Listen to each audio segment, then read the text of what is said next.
Bien, hoy nos metemos en un terreno complicado, de esos que remueven.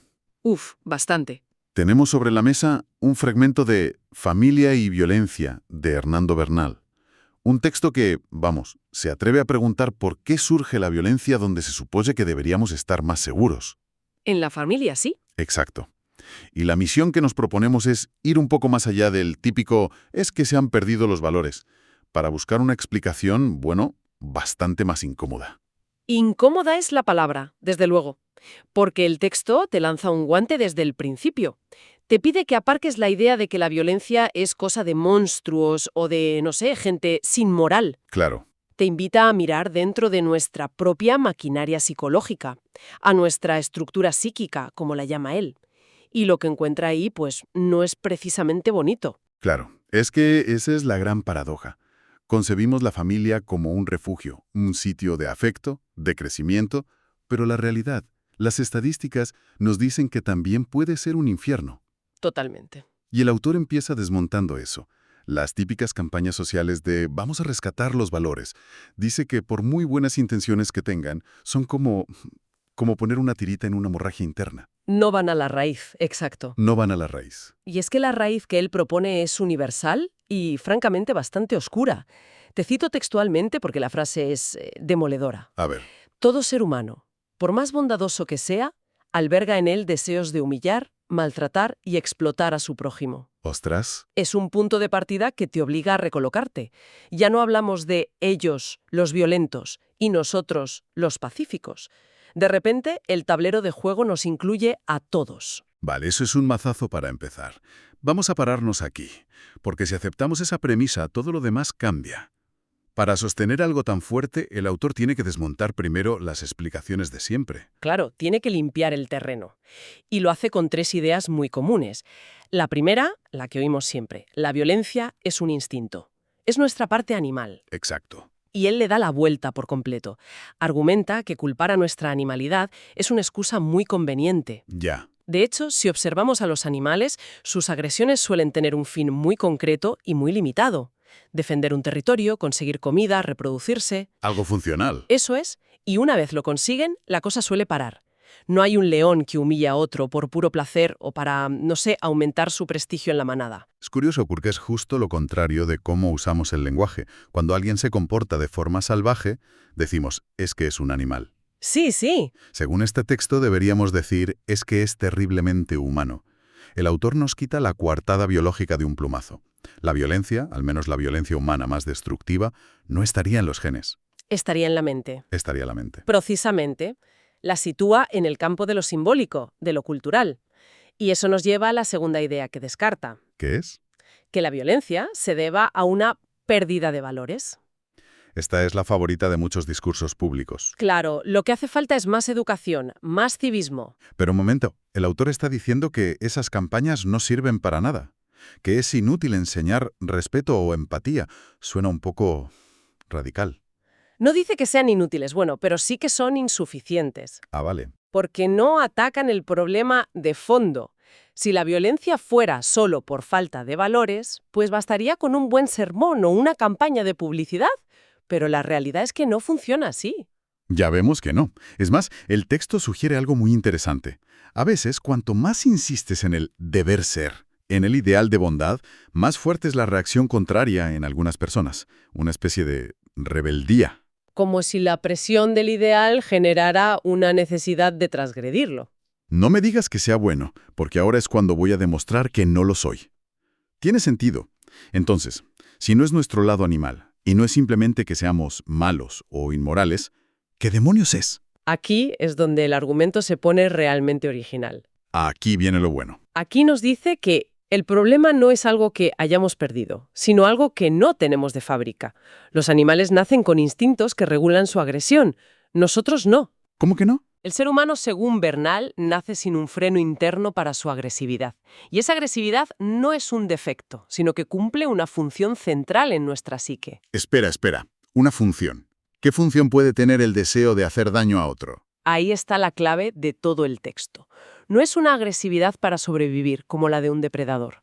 La describe como una forma privilegiada de obtener reconocimiento. Reconocimiento. En otras palabras, somos agresivos para que los demás nos vean, para forzarles a reconocer nuestra existencia, nuestro valor, nuestro poder.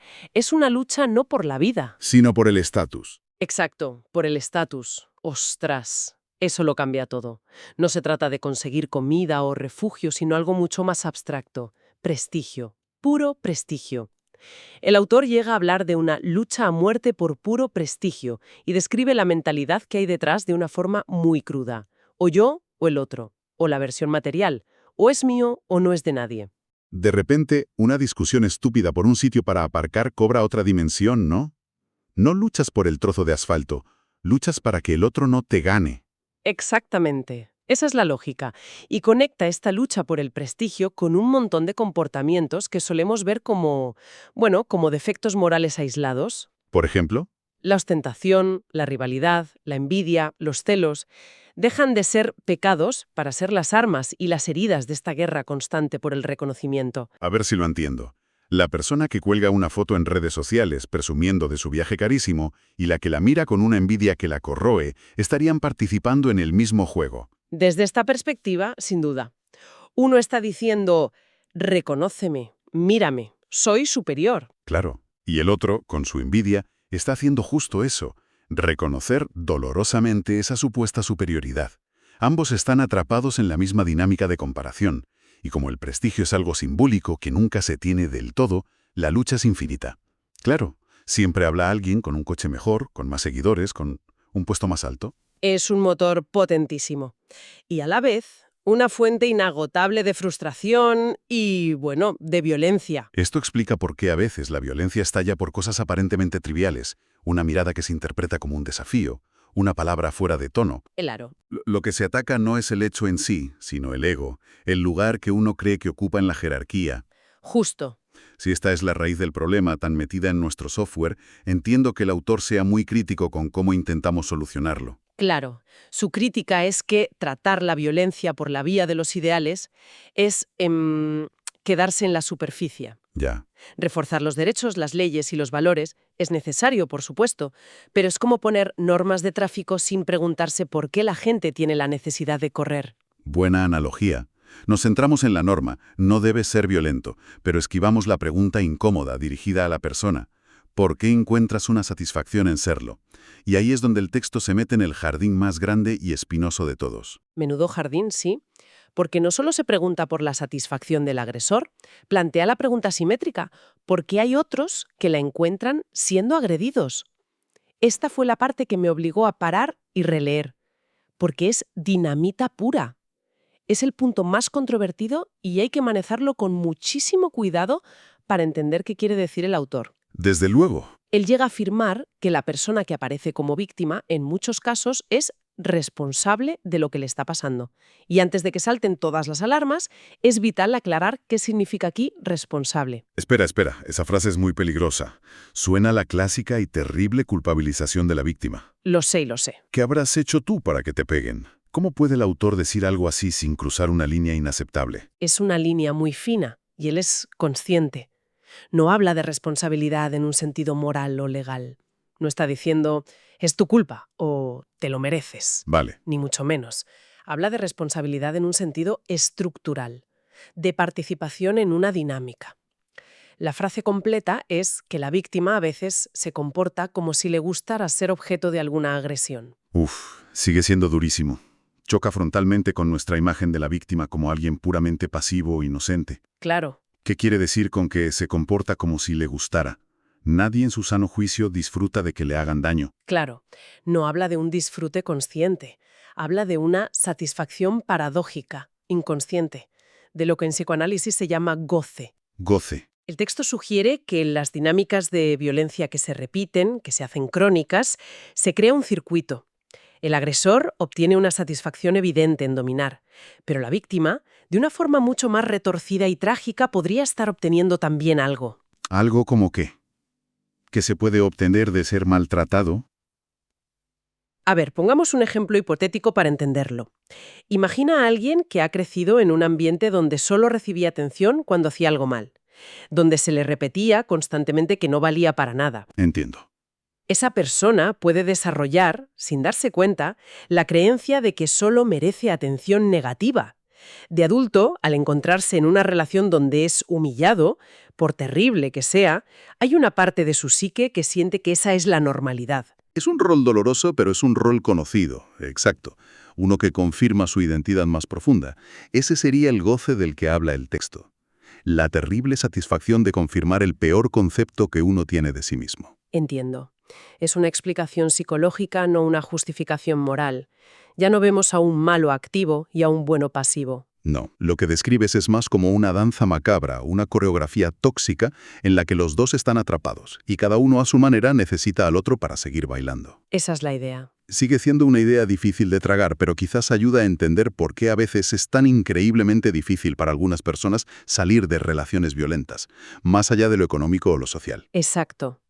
Y por eso las soluciones que solo se enfocan en empoderar a la víctima y castigar al agresor, aunque son imprescindibles desde el punto de vista social y legal, Pueden ser insuficientes. pueden ser insuficientes psicológicamente. Si no se trabaja esa satisfacción inconsciente, ese rol que cada uno ocupa, es muy probable que el patrón se repita. Que busquen o recreen dinámicas parecidas en el futuro. Porque el problema no está solo fuera, sino también en el guión interno que cada uno lleva escrito. Resumiendo, el análisis de Bernal nos saca de la comodidad. Nos dice que la violencia no es un error en el sistema, ni un vestigio animal. Es una característica profundamente humana. Sí. Una consecuencia de nuestra necesidad infinita de reconocimiento en un mundo donde el prestigio es un bien escaso, y se mantiene no solo por el placer del que agrede, sino por una compleja red de satisfacciones inconscientes. La conclusión es clara. Mientras las intervenciones se queden en el nivel de los ideales, de los valores, sin atreverse a bucear en la satisfacción que cada parte encuentra en su rol, serán incompletas. Serán parches. Es como podar las malas hierbas. Sin arrancar la raíz, vuelven a crecer. La solución requiere un trabajo psicológico profundo sobre ese goce tanto en el agresor como en lo que el autor llama la víctima responsable. Y esto nos deja con una pregunta final, una reflexión que se cae por su propio peso después de todo lo que hemos hablado. A ver. Si aceptamos la tesis del autor, que la agresividad humana es fundamentalmente una lucha por el prestigio, ¿qué podemos decir de nuestras sociedades actuales? Esa es la pregunta del millón, sin duda. Pensemos un poco en ello. Nuestra cultura es una máquina de generar esta lucha. Desde el colegio, donde competimos por las notas, hasta el trabajo, donde luchamos por ascensos y reconocimiento. Y no hablemos de las redes sociales. Las redes sociales, que son básicamente un escaparate global de prestigio. Todo el día midiendo likes, seguidores, comparando nuestras vidas con las versiones editadas de las de los demás. No estaremos, con nuestros valores de éxito y competencia, echando gasolina al mismo fuego que luego intentamos apagar. Es una contradicción brutal. Promovemos la rivalidad como motor de progreso y luego nos escandalizamos de sus consecuencias más violentas. Exacto. Fomentamos una cultura del yo y del mí, y luego nos sorprendemos de que la empatía esté en crisis. El texto nos obliga a preguntarnos si la violencia familiar no es en el fondo la manifestación más íntima y trágica de los mismos valores que aplaudimos en la economía o en el deporte. Quizás el problema es que estamos intentando solucionar con moralina lo que es un problema estructural de cómo hemos organizado nuestra forma de vivir, de valorarnos los unos a los otros. Es algo en lo que sin duda vale la pena seguir pensando.